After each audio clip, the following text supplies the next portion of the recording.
अस्सलाम वालेकुम my YouTube family. उम्मीद करते हैं आप सब ठीक होंगे। आज मैं आप लोगों के साथ एक बहुत ही इजी ट्रिक आप लोगों के साथ शेयर करने जा रही हूँ। ये सिंघाड़े थे, इसे मैंने बॉयल करने के लिए रख दिए। जब मैंने इन्हें रखा थोड़ी देर बाद मैंने देखा कि ये मुझे भूल गए थे और ये नीचे से जल गया इसका पानी जो था। तो मैंने कहा चलो ये मैं अपनी व्यूवर्स के साथ मैं अपनी ये ट्रिक शेयर करूँ। इसमें मैंने पानी डाला, पानी डालने के साथ पानी को पहले मैंने गर्म किया है। गर्म करने के बाद इसमें मैंने 1 चम्मच मीठा सोडा डाल दिया और साथ में मैंने नींबू निचोड़ कर और साथ ही उसके छिलके भी उसमें मैंने डाल दिए।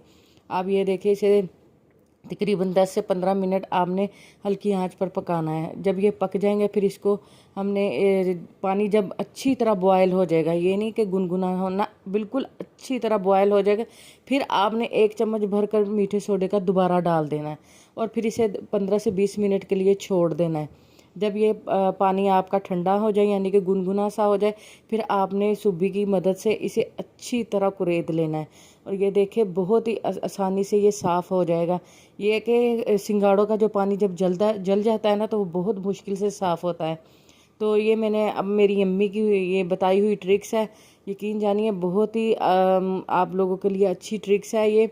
जब कभी आपका बर्तन जल जाए, किसी चीज़ से भी जल जाए, आप ये ट्रिक इस्तेमाल करें और देखिएगा आपका बर्तन दोबारा से फिर चमक उठेगा। ये बिल्कुल ऐसे ही ट्रिक आप फॉलो करें तो ये देखिए कितना जल्दी से और आसानी से साफ़ हो गया। ये बर्तन धोने वाला लिक्विड है, ये किसी भी केमिकल की शॉप से आपको आसानी मिल जाएगा। इसके साथ इसे डालकर इसे अच्छी तरह मसल लेना है। मसलने के बाद 5 मिनट के लिए इसे छोड़ देना है। फिर 5 मिनट के बाद दोबारा इसे अच्छी तरह सुब्बी की मदद से घिस लेना है और ये देखिए हमारा फ्राई पैन दोबारा से कितना चमक उठा है। आपको इसकी मैं फाइनल लुक दिखाऊंगी, आप देखिएगा कि कितना साफ़ सुथरा हमारा बर्तन हो गया।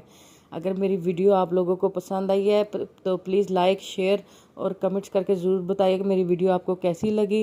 ओके, दुआओं में याद रखिएगा। अल्लाह हाफिज़।